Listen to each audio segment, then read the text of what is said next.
Driver வேலையா? வேலை என்னங்க புரியல. இப்போ என்ன வேலைண்ணே? இப்போ பெங்களூர்ல இருந்து சென்னை போய்கிட்டு இருக்கு, ரன்னிங்ல இருக்கு. அப்படியா? சொந்த வண்டியா? சொந்த வண்டி, டிரைவராக தான் போயிட்டு இருக்கு. முதலாளி ஆகணுங்கிற ஆசை.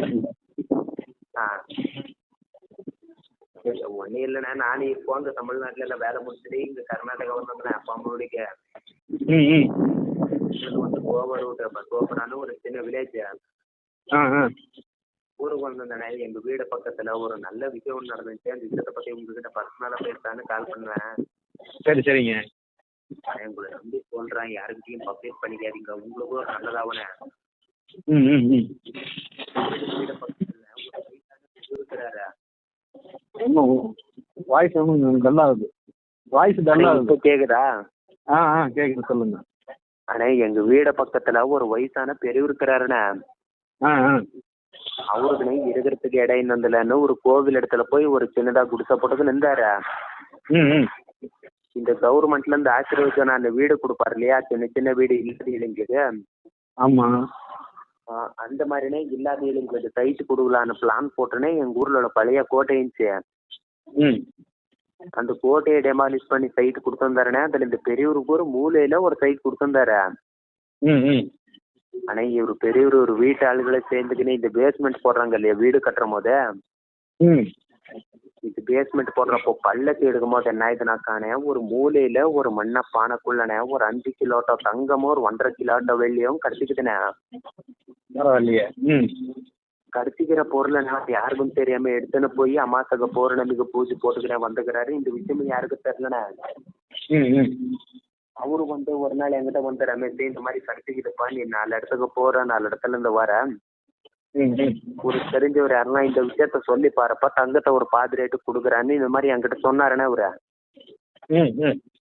அதுக்கு எனக்கு தெரிஞ்சவர் ஒருத்தர் இருக்கிறாரு தமிழ்நாட்டில், எங்க என்ன இருக்கிறாரு அவரை நான் கேட்க பாக்குறேன்னு நான் உங்களுக்கே கால் பண்ணேன். நானும் யாருக்கிட்டையும் பப்ளிக் பண்ணல. அதான் நீங்க நமக்கு அதை பத்தி என்ன தெரியும், வண்டியை பத்தி கேளுக்க சொல்லுவோம்.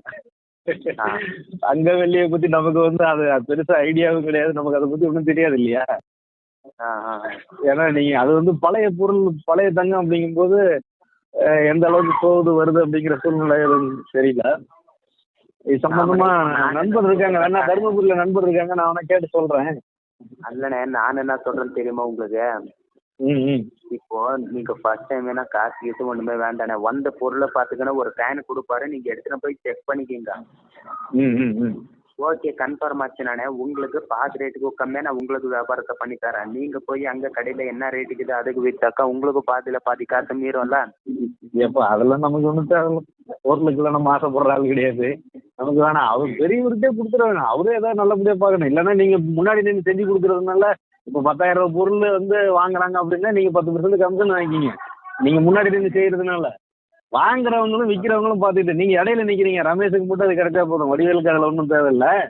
நான் வேணா அது சம்பந்தமா இப்போ நான் அதுக்கு வெளியே சொல்லலான்னா, என் ஃப்ரெண்டு ஒருத்தர் தருமபுரியில அவங்க சொந்தக்காரங்க வந்து நகை கொள்ள ஆசாரி, அவங்கள்ட்ட வேணா அவர் பேசிட்டு வேணா ஓகேன்னாங்கன்னா அவங்க விருப்பப்பட்டா அவங்க எடுத்துக்கிட்டேன். ஏன்னா அவங்க என்ன கடை வச்சிருக்கிறாங்க, செஞ்சு விற்கிறவங்க செய்யலாம். நான் என்ன சொல்றேன்னாக்கா, நீங்க வியாபாரத்தை பண்றதா என்னக்கா சொல்லுங்கண்ணே, நானே பண்ணிக்கிறேன். அவருக்கு இல்ல ரமேஷ், நமக்கு அந்த அளவுக்கு வந்து ஒர்த்து கிடையாது. நம்ம ஒன்லி டிரைவர் தான். நம்ம என்ன, நமக்கு இந்த தொழிலை பத்தி தான் தெரியும், வேற எந்த தொழிலை பத்தி நமக்கு தெரியாது இல்லையா.